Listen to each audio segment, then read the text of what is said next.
About my shirt, I prepared for this for a long time. Hey guys, Chris back with another top-down review, and today we're going to be talking about, obviously, Thor Ragnarok. So Thor Ragnarok is the third movie in the Thor trilogy, and it seems like the last Thor movie that they're going to have for a while now, unless Chris Hemsworth decides to do a Thor 4, which may happen, you never know. But Thor Ragnarok is essentially the story of, obviously, Ragnarok, the destruction of Asgard, and Thor basically coming together with this little team which he calls the Revengers, which I actually found out is an actual legit team name. It's not actually a funny joke just from the movie, even though it is hilarious, but there actually is a team called the Revengers. But it's a team that consists of Thor, Hulk, Loki, and Valkyrie, who basically go on this mission from Sakaar, the junk planet that they're on, where the Grand Master is located, where Thor and Hulk have that like little planet Hulk scene and whatever, to Asgard to fight Thor's, spoiler, sister, Hela. So apparently Hela is apparently the original child of Odin, and she is supposed to be the actual ruler of Asgard, supposedly.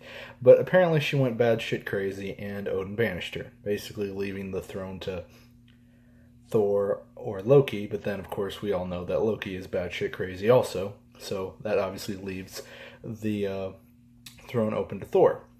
Now, what I can honestly say about Thor Ragnarok is, oh my gosh, it is hilarious. It is probably the most hilarious Thor movie that I've seen, and probably the most hilarious Marvel movie I've seen. I mean, Guardians made me laugh, obviously. I mean, that movie is designed to make a person laugh. I mean, people describe that as like the definitive Marvel comedy film.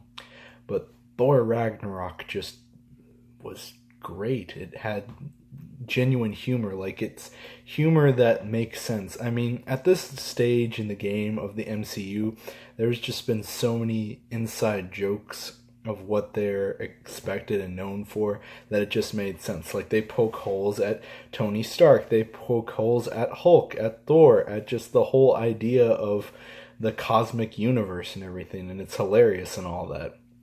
And I think Taika Waititi did a great job directing this film, and I honestly think that he should direct more movies for the MCU, should they ever decide to hire him again, because just he knocked it out of the park, in my opinion. But who really shined in this movie for me, I think, was probably Hulk.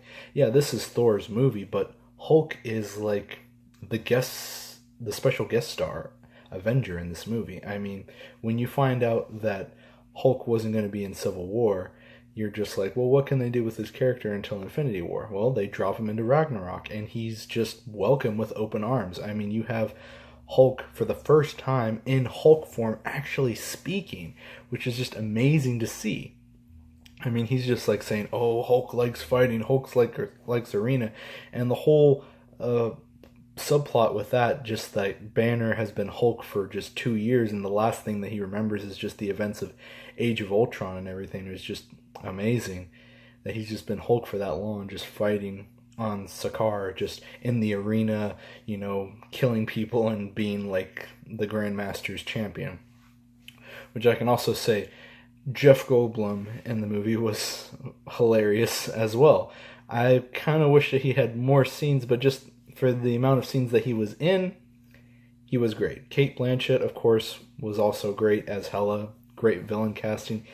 I'm not exactly 100% sure whether or not she's dead or not, because I've heard some things that maybe she might not be dead. Maybe she may be Thanos' version of death. Like in the comics, Thanos basically uses the Infinity Gauntlet to impress Death, and since Death is not technically owned by Marvel, they could in turn use Hela as that form of Death that he's trying to impress. So it could be possible that she's also not alive, that she's alive still, or not alive, but we'll find out. Loki, of course, was great as always. You know, Tom Hiddleston brings it as that character. It's sort of like everyone's sort of grown into their roles and everything. Thor has grown into his role. Loki has grown into his role over the years, and they've just become more accommodating with the characters. Even Sir Anthony Hopkins, who was barely in the movie, I felt, but had like a strong presence in the couple of scenes that he was in, just did great. And I think he did a great send off to Odin and everything. Funny though how really the only people that die in the MCU are Frigga, Odin, and Quicksilver for the most part, but maybe in Infinity War that may change. Oh, and of course, what's his name in Guardians, who I just forgot now. Yondu, that's right, Yondu. Yes, also died, yeah. But, yeah, I thought it was a great movie, and I'm looking forward to Thor's journey. He kind of becomes a sort of an Odin-like figure by the end of the movie because, obviously he loses the eye and all that. He goes on and wears this eye patch now. So I was kind of curious about that because in none of the promotional posters for Infinity War was he wearing an eye patch. So either maybe that gets fixed or they just maybe did that to draw people off. We'll see. But it's just funny the little things that they add in trailers and then you see it in the movie, like how they had the whole body scene in Winter Soldier, but then you find out that Nick Fury died, but then you find out he didn't die. So it's interesting how that works. Sort of a way of Marvel throwing people off. But yeah, I'd definitely say that this is hands down the best Thor movie and probably the funniest Marvel movie I've seen in a while. And as far as the post-credit scene, it seems like that ship that Thor ran into was probably Thanos's, so likely Ragnarok will set the stage for Infinity War going forward. But as for that last Infinity Stone, the Soul Gem, it's likely that it's probably going to be in Black Panther, in all honesty, so we'll have to see where that goes. So, let me know what you guys thought about Thor Ragnarok, and where you think it's gonna go into the future of the MCU, and how you think it's going to affect Infinity War going forward. And also, this is just a little secret that I want you guys to start theorizing about.